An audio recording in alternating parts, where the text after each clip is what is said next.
record to the top. There we go. Let me admit everybody. Perfect. And I will just keep letting people in as we go, but we can actually get started. Sounds good. Awesome. So let's see. Good morning, everybody. My name is Nazba Ben. I am the Tobacco Education Project Coordinator for Lake County Tribal Health, and we are here at the third Lake County Tribal Health Virtual Garden class. Today we'll be having Louise Pagone as our presenter. She is a Master Gardener in Lake County, so I will have her introduce herself and get started. Today's topic is how to grow a salsa garden. Here we go, Louise. Okay, thanks, Nazwa. Good morning, everybody. My name's Louise Pagone, and I'm a Master Gardener here in Lake County, and I have been for about 4 years.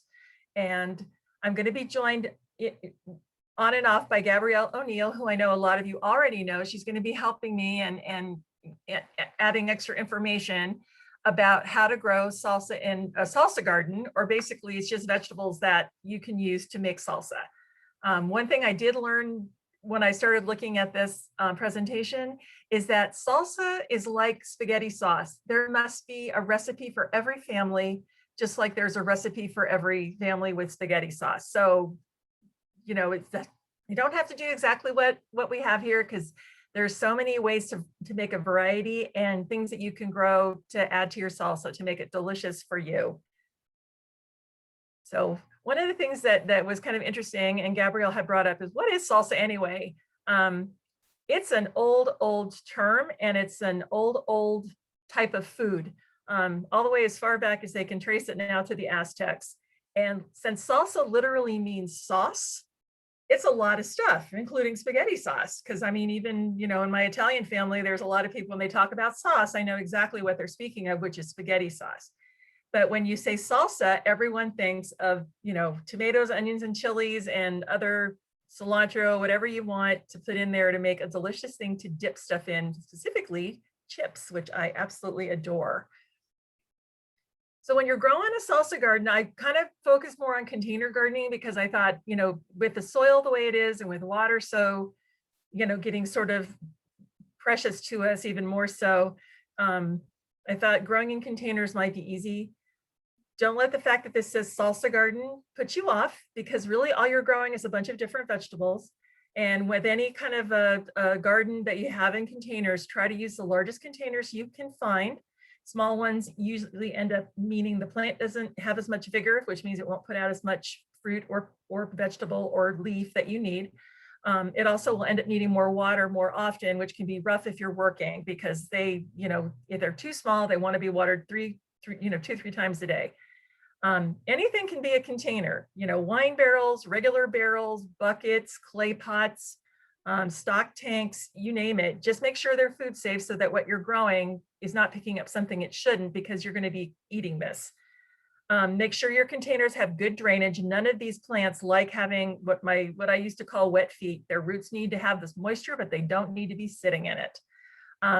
Make sure you drill holes. You can also use, what I use is window screen, you know, and you get it, it's real cheap. You can get it at any big box store.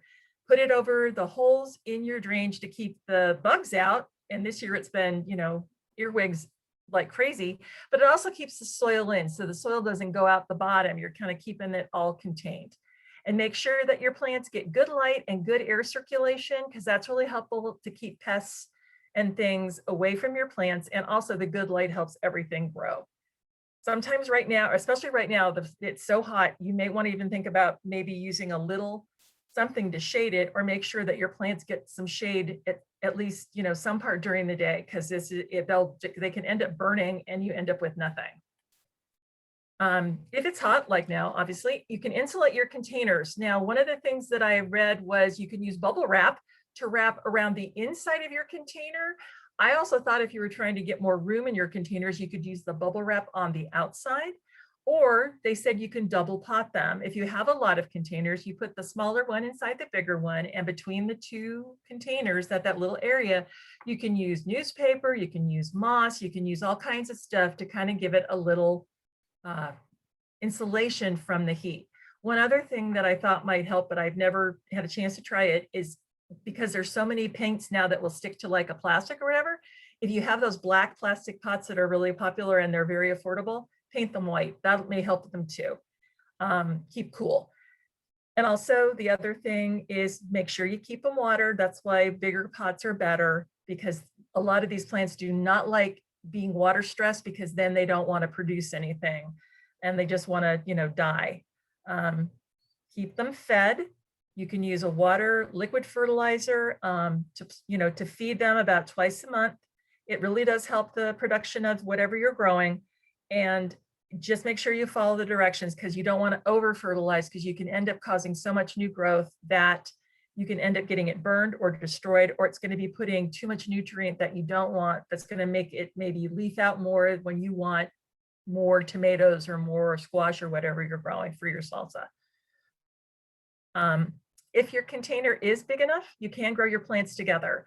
I saw some real pretty combinations where, in the middle was the tomato plant, and then they planted some smaller onions around the outside or some other herbs or whatever. So if you don't have a lot of space, but you can do a couple big containers, you can still get a lot of plants for your salsa. Also, because you are growing tomatoes and peppers, every year put in fresh soil, because a lot of the nightshades, which are tomatoes and peppers, can carry a lot of viruses and diseases that love to sit in the soil and wait for your next plants that it might be a tomato or a pepper. So definitely use fresh soil so you have a nice healthy plant every year. And last but not least, if you don't have a lot of room for containers, get your families and friends involved and have them grow what you can't. And then when everybody's ready for harvest, it's time for a salsa making party, and a good time can be had by everybody. So one of the things is, what do you grow? Because some things we really can't get here, depending on how differently you want to grow, you want to make your salsa. But here's the basics that kind of go into it. First off, of course, tomatoes. You want something hearty like a beefsteak or a Roma tomato, because you're trying to get that nice cut, little squares if you like that. And also if you want to make it a smooth salsa, they do very well with that. It's also easier to use a determinate variety, which means that the tomatoes all come ripe at about the exact same time. It makes it easier for a tomato plant in a pot, because you don't have to stake it as much where you do if they're going to have a long season for producing tomatoes. The other thing too is choose tomato plants and starts that are disease resistant, and anybody at a big box store can tell you which ones are resistant to a lot of the diseases that they're prone to. Also, you might want to, make sure that they are cherry tomatoes if you don't want to go through the bigger ones. They do love being in containers, and they are a little bit more all season long kind of a thing. But either one of those, no matter what you pick, make sure you pick something that has a short season, because we do have a short growing season up here in Lake County. I mean, there right now is between like May 15th and October 15th. We pretty much can guarantee that there's going to be little or no frost, even though sometimes we still get that. That's pretty much the best time. So you want something with a short growing season. And of course, peppers, chili and or bell. The chili peppers are what gives it the little kick and a little bit of heat. And so jalapeno, serrano, and cayenne peppers are all real popular in salsa. You only need about 3 to 5 plants, should give you plenty, because they produce a lot of peppers per plant. If you're not interested in that kind of heat, you can always just grow bell peppers. They're a little cooler and a little sweeter, but they don't have that bite if you're not real fond of heat. And, or if you like a little bit of both, you can always use both to make it however you want to make it, because this is really just a guideline. This isn't a recipe per se, because you have to use what makes you happy and your family. Onions are another big part of salsa. They recommended using sweet onions. Red and white are usually known for their sweetness. They said 10 to 15 red or 6 to 12 white sweet onions would be about enough to give you what you need for your salsa.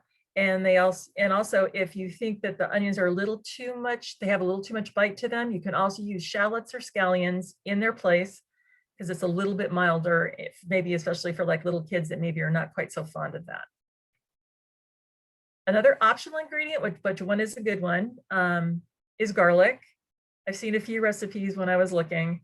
They said 8 to 12 plants could do the trick, so you don't get, and the thing is, even if you have too much garlic left over, it keeps and you can use it for other things. Just like with onions, you don't have to use every single onion. They have a nice storage ability to them. And they didn't really say any particular kind of garlic. I would say probably more just a standard white bulb like this that's in the picture would work very well, just because it's kind of the standard flavor that seems to be included in most salsas with garlic in it. And tomatillos is another one, especially if you like green salsas or you like to have green and red, you know, in your salsa. Tomatillos come in green, gold, or purple. We found out from a Master Gardener question from a couple of 3 years ago that you need 2 tomatillo plants in order for them to set fruit. A gentleman had called our office and we tried to find the answer about why his tomatillo was growing so beautifully but would never set fruit. And we finally stumbled across it, that you need 2. One thing about tomatillos, they get very big. They will need some support, but 2 is all you need, because they produce like crazy. And if you start getting a little too many of them, you're going to have more tomatillos than you would ever possibly need. And then we get on to some of the herbs and that you can use.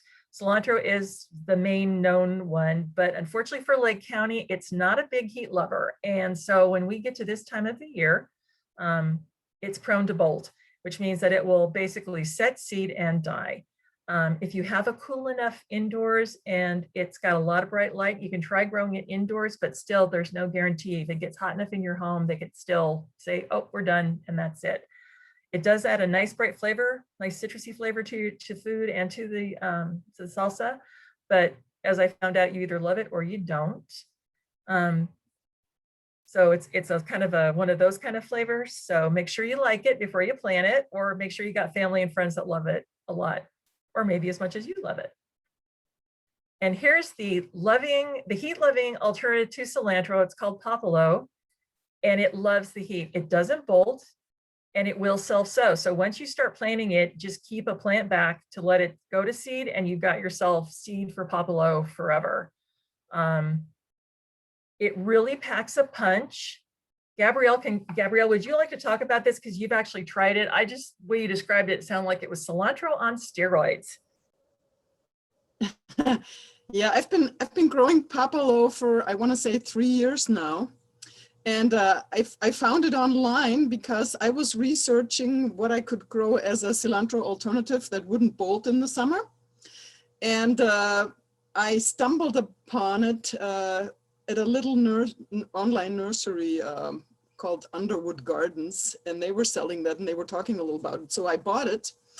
I had no idea, what it tastes like. I was expecting it to taste like cilantro, but I have one here from my garden that I just picked. You can see it doesn't look like cilantro, but it has these nice little, round leaves, quite soft. And even though the leaves are quite soft, they are amazingly heat tolerant. So, and because I've been growing it for 3 years, I've sprinkled the seeds around. It has self-seeded and it comes up everywhere in my vegetable garden now. So once you grow it, you'll have it forever in large amounts. It is completely foolproof to grow. Okay. And you kind of treat it like basil. You have to prune it a lot. If you wanted to, this is a volunteer that's not bushy because I didn't prune it. So if you wanted to get bushy, you have to prune it to keep it low and make it, kind of branch out. But I have so many volunteers that I don't even bother. I just, cut what I need.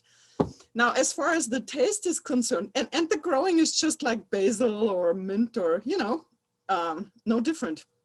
As far as the taste is concerned, if you don't like cilantro, you're especially not going to like popolo, because people who think that cilantro tastes like soap, popolo tastes even more like soap.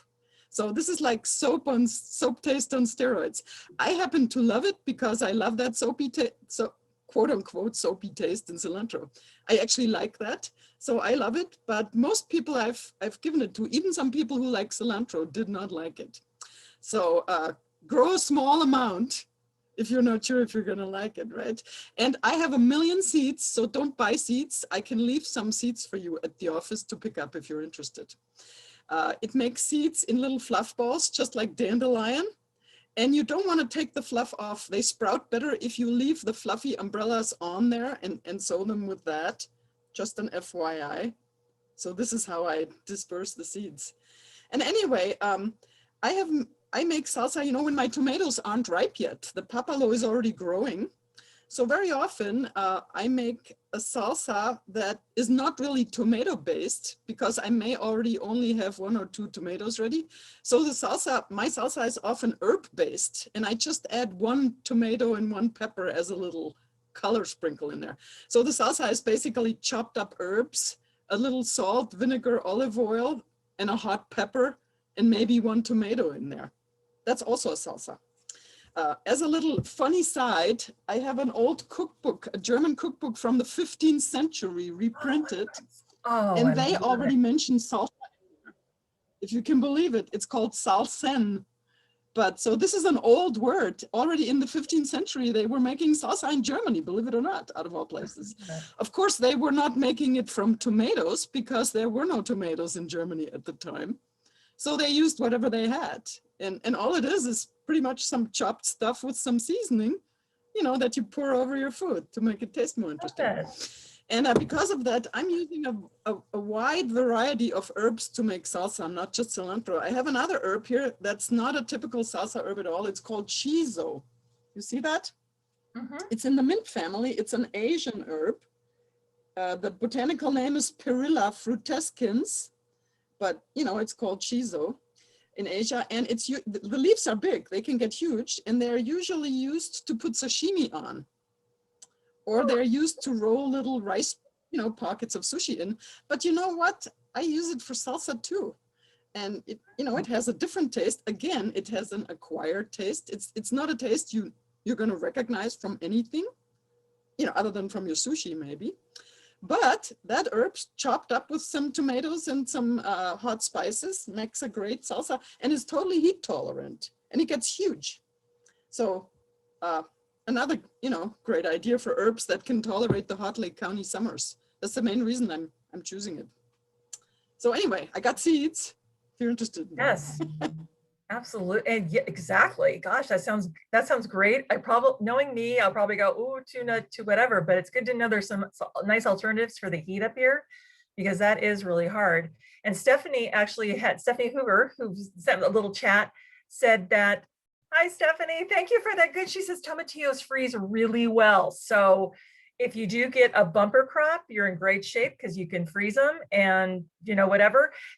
Stephanie, do you do anything special to them? Do you peel them? Do you just hold in their little paper thingies? Just peel them and put them in a Ziploc. Oh, okay. Yeah, Wow. they freeze really well. I love it. I love those no difficult kind of preservation things, because I'm not much of a cook. So that works for me really well. So that's good to know, because some of these things, you know, because you can use them in so many other things. It's not just for salsa, even though we're talking salsa. Well, let me get back here to share screen, and we'll do that. Oh, one more thing I just think about. Peppers usually take a long time to fruit. You know, most people who grow peppers from seed themselves, they don't start fruiting till mid-July at the earliest. So, but they also freeze well, especially the hot peppers. So I always freeze a bunch of jalapenos and rocotillos, so I can use them in my salsa in May and June, the frozen peppers from last year. So, you know, all these things can be frozen. Even the herbs can be frozen. Mm-hmm. I've heard that. Cool. We're gonna have homemade salsa fresh from the garden even in December, I think, which isn't a bad thing either. Let's see, there's Papa. Here we go. So thanks, Gabrielle, because I didn't even know about shiso. That's really great because there's lots of good alternatives. And hello, come on, little guy. Or basil, obviously. Oh, you can yeah, put then you're basil in talking- your salsa. And then you're talking We're on large pesto. amounts right now. So There we go. this was perfect that Gabrielle was talking about all these other different herbs that you can use in your salsa, because one of the things I discovered when I was looking at the 500,000 salsa recipes that are on the internet is basically use your imagination. Pretty much anything you have in your pantry or growing on a fruit tree can be used for salsa. I saw recipes for pears. I saw recipes for pineapple, peaches, pomegranates, apricots being added in. I even saw one for horseradish. So it's kind of just use your imagination. And I know some of these things we really can't grow so well because they're fruit trees and things. And obviously we aren't growing pineapples in, Lake County anytime soon. So, some of this does involve not necessarily growing them, but if somebody has a bumper crop of peaches on their tree or apricots or something, or the pomegranates are doing well, you got a perfect way to use them besides, the more traditional routes that a lot of these things take. And the other nice thing is too, is I saw salsas that were chunky, salsas that were smooth. So if you have some stuff that maybe, less than perfect looking, tomatoes or whatever, you can definitely chop them up and they're going to be awesome and wonderful. Doesn't matter. And all these things are, very easy to grow here. We have the perfect weather for tomatoes and all the other things except for cilantro. Another nice thing I found is sort of like the standard tomato salsa. This one seemed to be as close as I could possibly find to the one that sort of mimicked what we were trying to grow.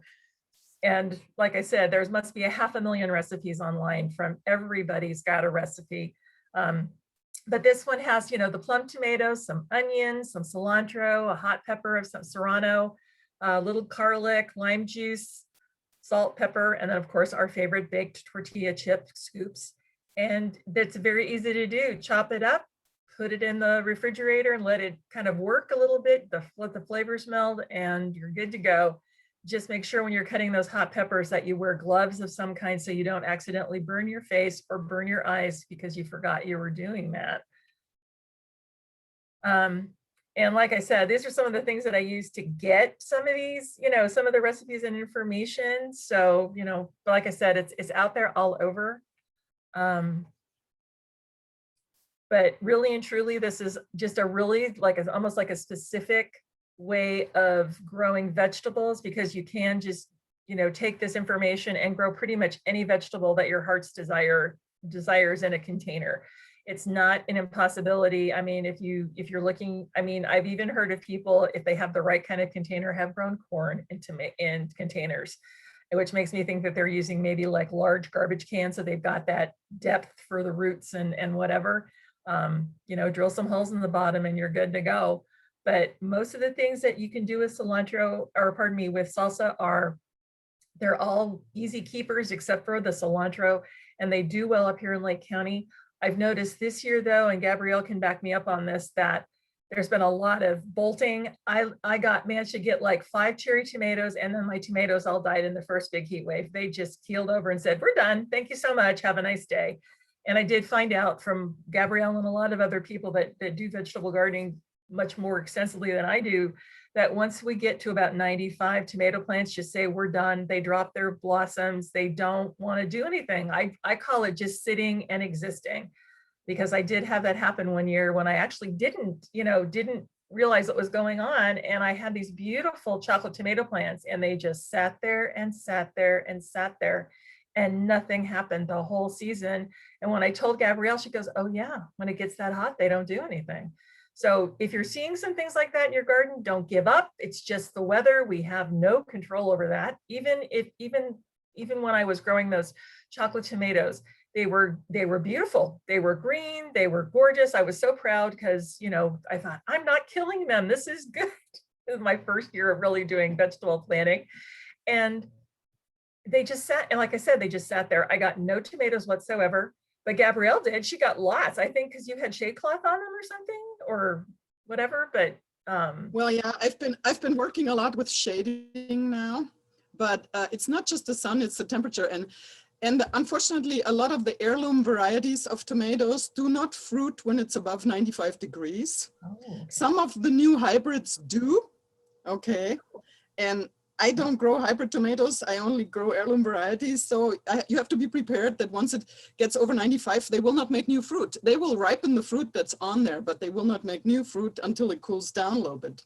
So what you want to do to counteract that, you want to plant them as early as you can so that by the time it gets really hot, they have already set a lot of fruit.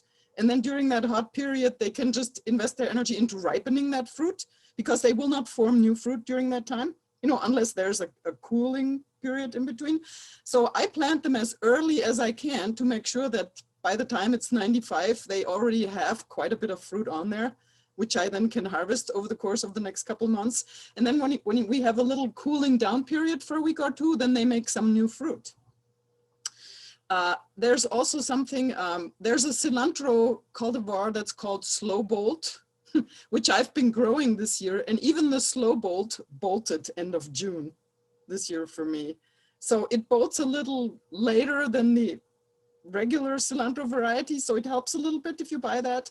But usually once you get triple-digit temperatures, that is it for your cilantro, And mine were in the mostly the shade that I grew this time, because I thought, well, maybe it's just the intense sun, but I had it on an east-facing wall covered even with bamboo, so it only had direct sun a couple hours a day, and it still bolted end of June because it was just so hot. We had during that time 114 plus degrees here. Oh, so boy. Cilantro will not tolerate that, quite simply.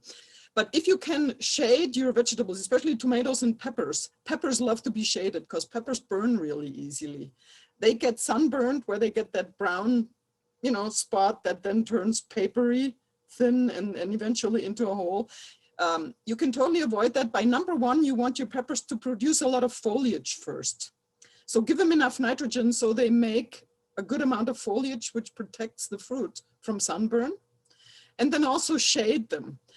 This year, I decided to grow my peppers in a bed that is shaded starting early afternoon for the rest of the day. And they have never done as well as in that bed, when they really only get half a day sun, and then the rest of the day they're in the shade. Makes a huge difference. It's still hot. I still have to water them twice a day, believe it or not, in my raised bed, but at least they're not burning to a crisp anymore. And in the other bed where I have them, where it's sunny all day, I have a fairly good shade, a fairly thick shade cloth over it. And that makes all the difference in the world. So shading is the key here in Lake County, if you don't want to get just a bunch of burnt vegetables. Yeah. Tomatoes, I don't prune my tomatoes, so they produce so much leafy material that usually shades the fruit. However, if you're one of those people that prunes their tomatoes to a one string thing, then you will need to shade them, but if you I grow mine in one of those cylindrical construction fencing containers where they're contained by the cylinder, but I let them grow as much greenery as they want because the greenery shades the fruit, You just have to make sure not to fertilize, not to give tomatoes too much nitrogen. Otherwise you have nothing but greenery and no tomatoes. So, nitrogen only in the first month of growth, then cut off the nitrogen and just give them the phosphorus and the potassium, because you don't want them to make more greenery, you want them to focus on them. By that time, they usually have made enough greenery to shade the fruit that is developing then. So, they are usually okay with a little bit of heat, as long as the sun is not directly hitting the top of the tomato, then you can get those burn spots too, even on tomatoes. Yeah, and the herbs, I keep the herbs in the location that get shade in the afternoon. That's really the best spot, for any of the herbs. They don't mind the heat. As long as they have enough water, they keep growing like crazy. The basil, the shiso, the papalo. It doesn't matter how hot it is as long as you give them enough water. Now with the herbs, because we want to eat the leafy part of the herbs.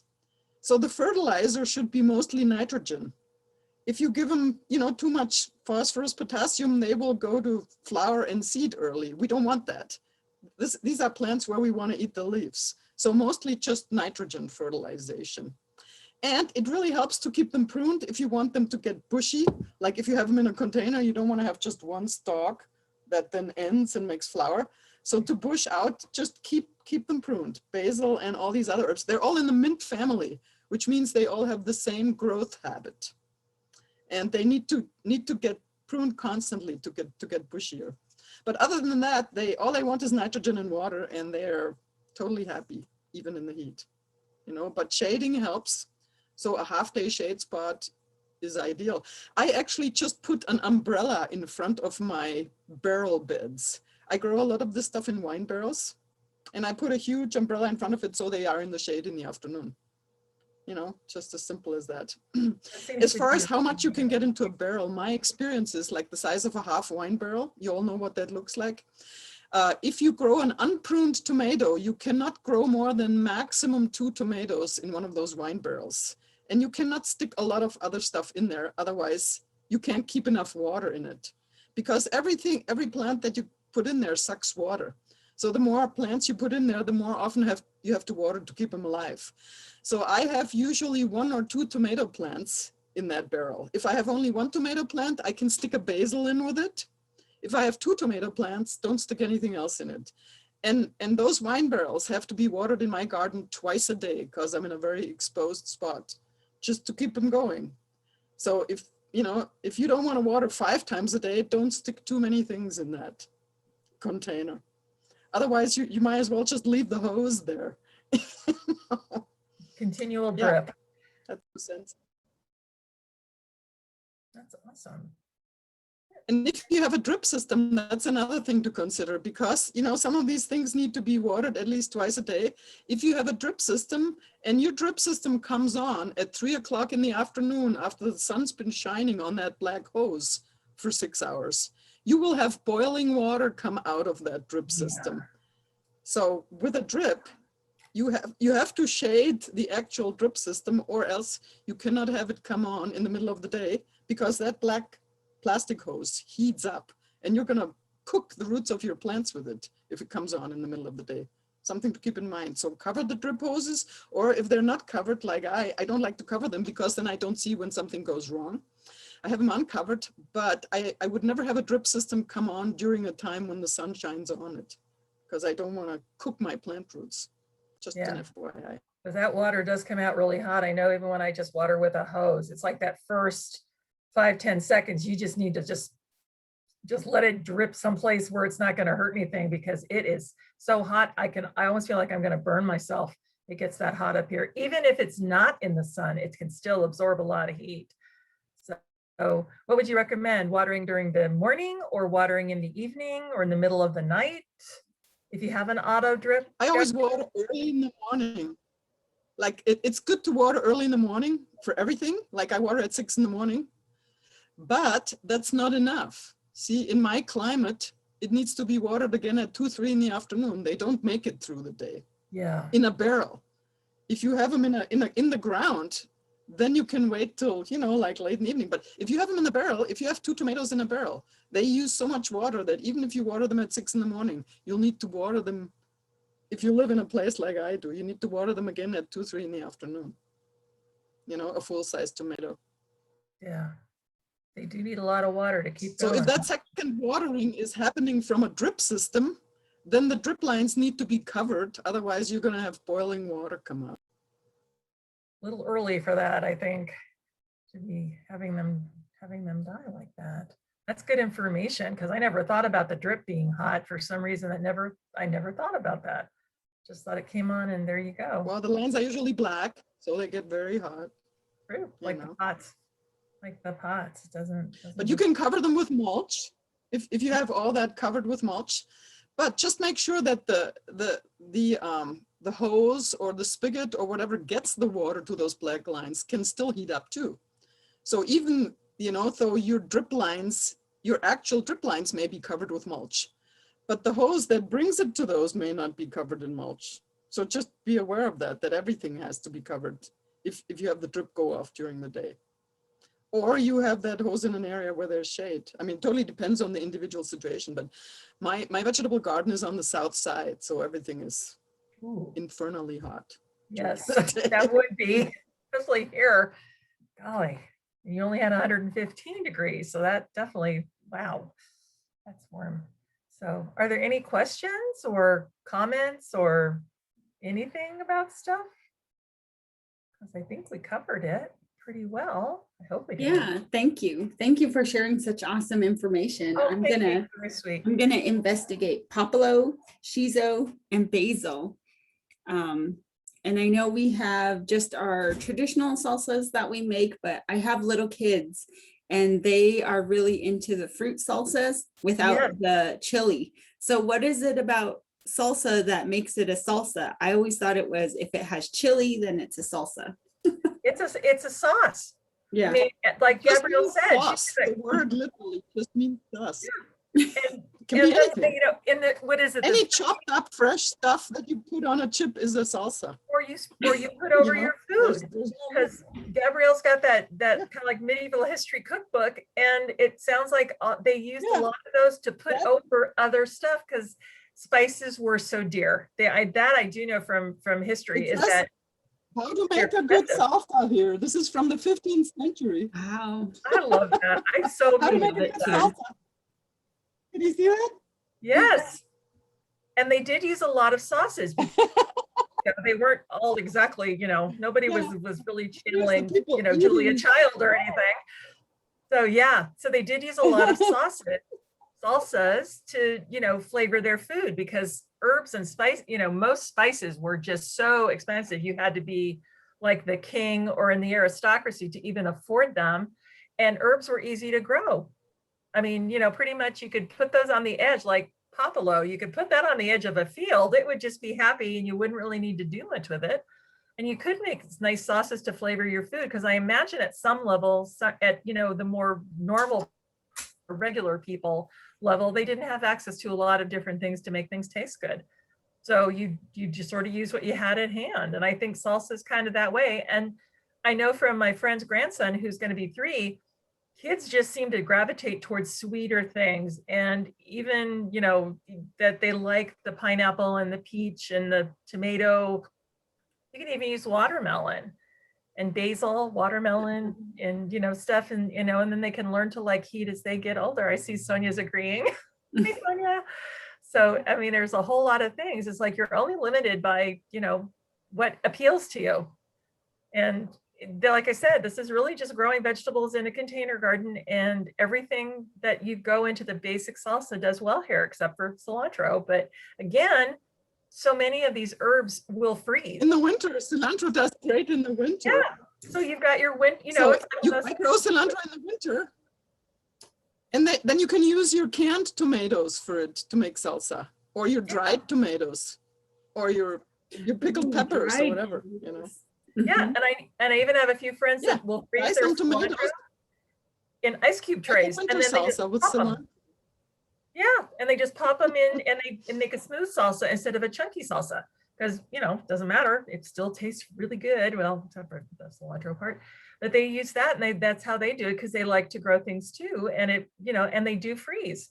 So it's one of these things where it's like maybe you might not get all of your ingredients all coming ripe at the same time, but you can definitely incorporate them over each year, and really having homegrown salsa, even if everything didn't show up on the show up at the same time, and have a really delicious thing. And like I said, if you don't have a lot of room, or your soil is really unforgiving, I mean, like most of Lake County, where you put a shovel in it, it goes in a whole 1/4 of an inch. Sharing containers with friends is really great, because I'm all about like, let's have a party and have some fun. I mean, if you've got the perfect place for tomatoes, and your friend or your cousin or a relative has got the perfect place for the peppers, well, that sounds like a really good invitation to all get together and have a get together. And especially now when we're coming out of all of this COVID and stuff, it's really nice to start thinking of gardening as a very social event after harvest. Getting together and making salsa, and being able to enjoy it together. And, somebody makes the barbecue and someone else does something else. And the next thing you know, you're having a really great time with your friends and family, which is what it's all about really anyway. So. We cook chicken with like peach salsa and Oh my mango God, salsa. Sometimes we add grilled onions and the salsa. Yeah, so What time's dinner? yeah, The invitation? I'm like, okay, that sounds really good to me. yeah, but to put salsa, like making a Hawaiian chicken, pineapple salsa, Yes. Yeah, Oh, that sounds delicious. we add corn Mhm. sometimes, so we're pretty flexible on the salsa. Well, I think that's the whole point of salsa. It's just you sort of use what you have in your pantry or you're in your garden. You know, I think sometimes we get sort of focused on, oh, I got to get the perfect ingredient. It's like, not really. I mean, that's what gardening's all about. One year you may have a bumper crop of tomatillos and be, you know, your freezer's looking very green because there's all this tomatillo in there. And the next year it may be you've got a lot of tomatoes, but you still got tomatillos from last year, and it all kind of comes out in the wash, as my mom used to say. And you know, you have all these great ingredients right at your fingertips, literally, or right out your back door to go pick a tomatillo or pick a tomato or a pepper, whatever. Go cut some, you know, some herb that just will make it perfect. Yeah, it's a lot of fun. Mhm. I got a really inspiring, I did a workshop a couple of weeks ago about cooking with native ingredients and native foods, you know, from somebody in Los Angeles, funny enough. He works for the National Park Service, I believe. Anyway, but one of the inspirations I got was the sage pesto. We're also used to pesto has to be made with basil, right? Because, you know, Italian pesto is made with basil. But he made pesto with the Cleveland sage that's growing in one of my barrels right out there, which I'm planting for the hummingbirds and for the pollinators. And it's a very intense tasting and smelling plant. So I thought, oh, that's going to be way too intense. How can you make pesto out of that? And there was a simple trick to it. You take the sage and you make a tea out of it first. So he poured some hot water over the sage and made a sage tea, and then poured the tea off. Then you can drink the tea or throw it away or use it as a fertilizer for your plants. And then the material that's left over is a lot less intense tasting. That's all of a sudden now mild tasting sage leaves. And the pesto is made with that mild tasting material that's left over. And then you add some ground pine nuts and some lemon juice and some spices, and voila, you have a sage pesto. Oh my And gosh, it goes that's really well amazing. with turkey Oh, or yeah. other poultry, you know. Yes. And that was something that would have never occurred to me to make pesto out of that plant. I thought, well, you can make tea out of it. What else do you do, right? But yeah, you can make the tea, and then after you've poured off the tea, then you can make a pesto out of the rest. And if you can make a pesto out of it, you can make salsa out of it. Because pesto is nothing different than a really thick Italian salsa, let's face it, right? Yep, So you could make a I'll sage second that. salsa. If you I'll second first that. pour hot water over it, make a tea to get some of the intensity out of the sage.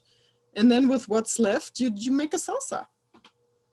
And add pine nuts or, you know, whatever you have, walnuts, maybe even processed acorns, you know? I mean, the sky's the limit, right? Mhm. You're So, you know, also that kind of opened me up to, you can use anything for salsa that's edible, basically. It's all just like it's almost like little experiments that you try. Like, I wonder what would happen if I did this. And you can come up with some amazing stuff. I never would have thought of sage in a million years, because to me, sage is a spice. You grind it over poultry. That's what it's there for. You know, you put it in certain things, but you would never make a salsa out of it. And there you go. I bet it's Well, very but the good. salsa is being poured over poultry. So it's basically just, Yeah. instead of grinding it and pouring it over the poultry, you Yeah, make it into a that's good. sauce and then pour it over the poultry. Oh, Not that I different, bet really. that is Yeah. so darn good.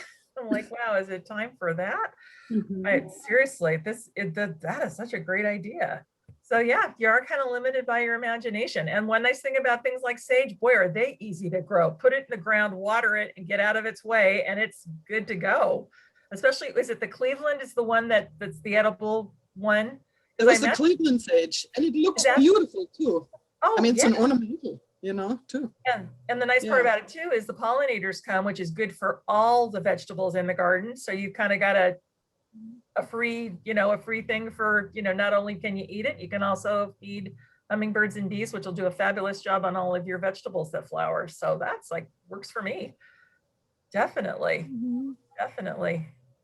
So off to the kitchen, everybody. We need I'm salsa. sure you could make that with the regular sage too, you know. I was going to say, could culinary sage work? I would imagine would work just as well. That you could. Yeah, just, I'm sure you could make it with a regular sage, but he was using only native plants, so he was not using our sage because that's important for, you know, so he wanted to Right. use a sage that's not imported from Europe. Yeah, that makes sense. But Yeah. I have no doubt you can do it with any sage, with any edible sage, basically. Sounds good to me. Some of them may be too strong for that. Yeah. That would almost be like a trial and error to see if making a tea out of it first would do enough to take the taste level down to something that wouldn't just overpower anything you put in it. Because that's one of the things with salsa too. There has to be that balance of flavor that you have. But that would be good. And I agree with taking the tea that you make, if you're not a fan, is to use it, let it cool and use it as a watering thing for your plants. Because there's, good vitamins and things. It's a great fertilizer. Any herb tea that you don't drink is a great fertilizer for your plants. Yeah, I found that out too, that if you make an herb tea and it's got a lot, it has a lot of leftover, like the leaves and things, because this is like a lavender, kind of a, chamomile, where you're not really going to make a salsa or anything else with it. It's just I just dump it right back on my pots and let it work itself back into the soil, because I've already gotten what I want out of it, but there's still lots of nice stuff that I can use around my plants, and they've all been looking fine. They haven't looked like it's been a bad thing for them. So I'm going to keep on doing that with my ornamentals. Yeah, it is. Yeah. It's a very, it's a quick mulch, because all I have to do is just, dump the used tea leaves or the, whatever. And guaranteed weed free. Indeed, because not only is it weed free, you've already just boiled it to death. So it's got to be weed free. At least I hope it is. Oh yeah, I haven't seen any weeds, so I'm going to say yes, it is. That's a good thing. Oh, okay. Sonia's got a question here. Is there any sage that is not okay to eat? I don't know that answer. There probably is. There probably is, like all the autumn sages. Do you know what the autumn sages look like?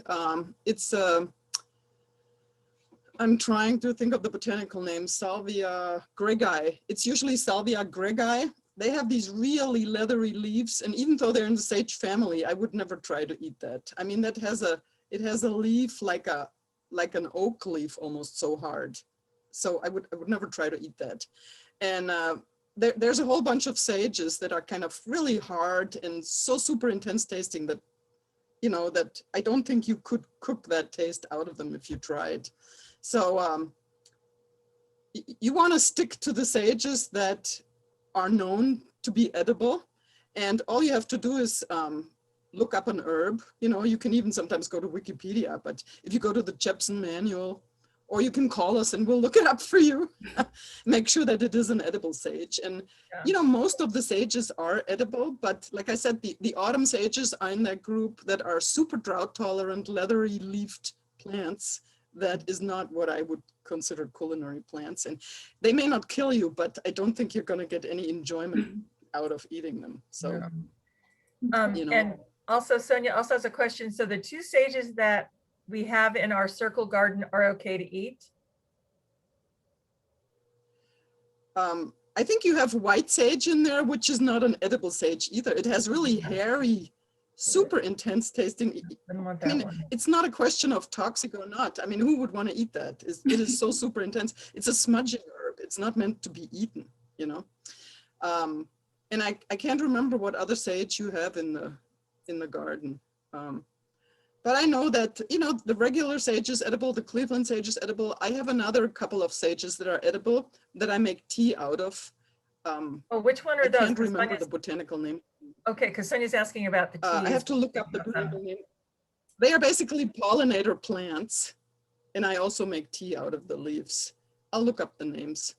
But yeah, it's a good idea to, anytime you eat an herb, make sure to get information whether it's edible first. Mm-hmm. That's an obvious must.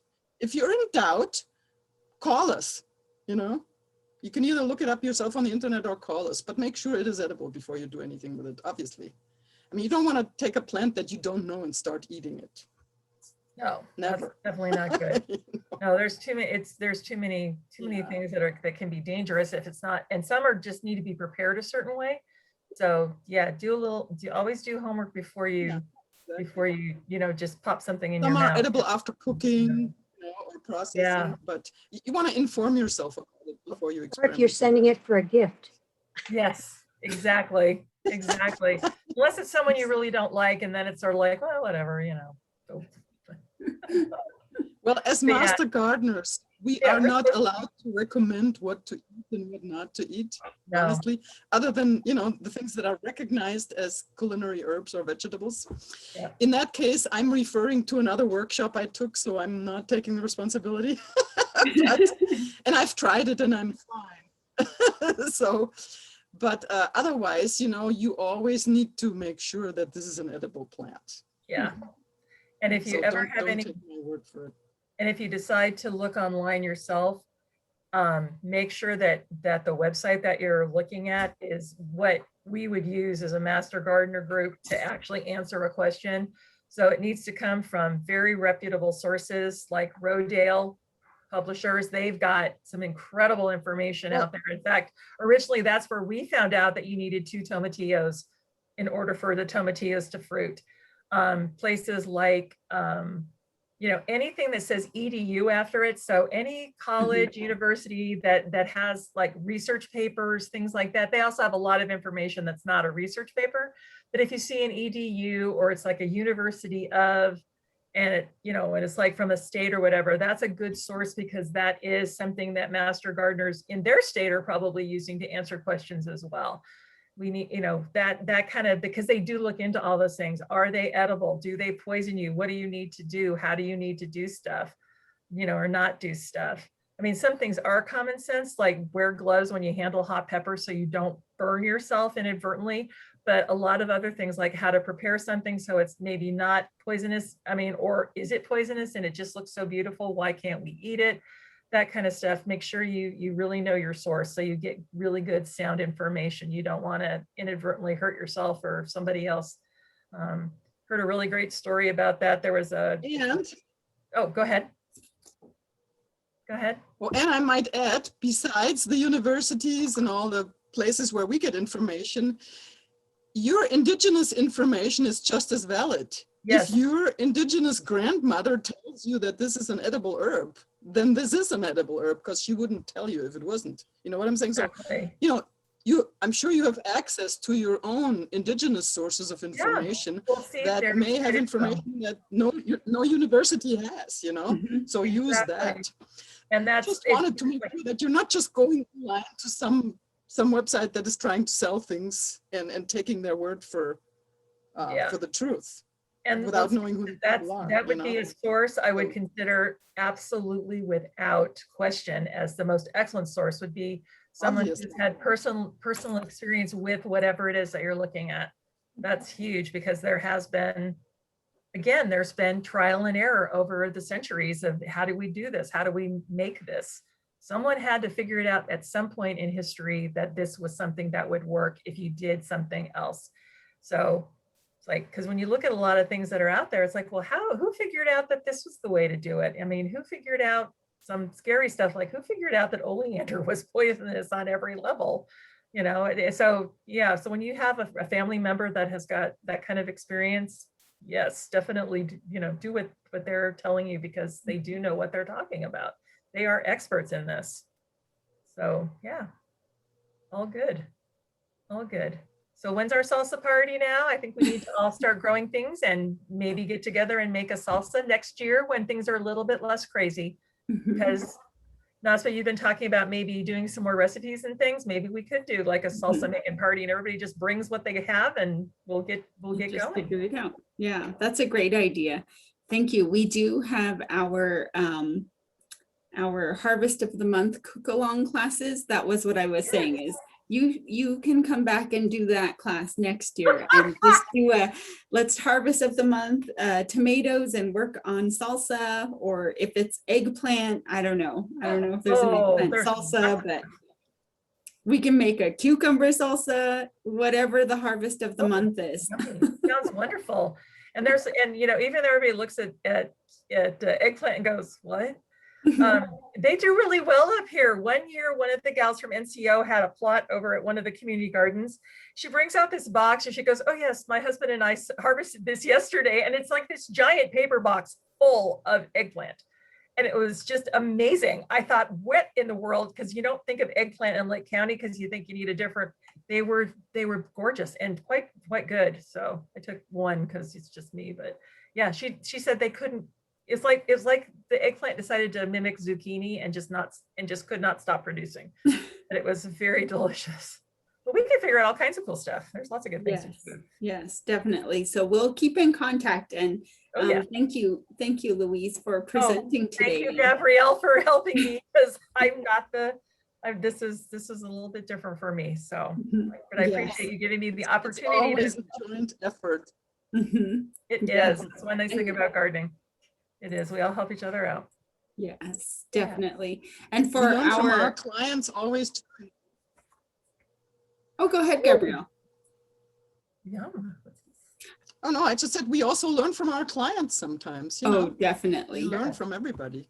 Definitely, yes. That's the fun of having our garden here at Tribal Health is Huh? we are here to help, but also here to learn about what to grow in our plants and also to get feedback about how to, what recipes are needed. You know, I know eggplant is one of those tricky vegetables that if you grow up not eating it, you don't know what to do with it. So it's a That's true. fun plant.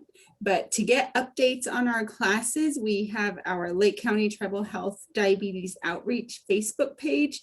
And while you're on that page, we have information about, so here's our little, hey, we're teaching about a salsa garden today. Thank you, Louise. Oh, thank you. Next Friday, we will have a youth class and it will be on making your own compost bin. I believe the class after that is with Gabrielle with herbal remedies. So we'll look forward to that one in August. But You're gonna love that class. That Yeah. is such a good class. You're gonna love it. Mhm. Yes, and we're all excited and looking forward to seeing that. So thank you. Thank you all for joining us All today and come back and join us in the future. Thank you so much. I look forward to it. Bye-bye. Bye.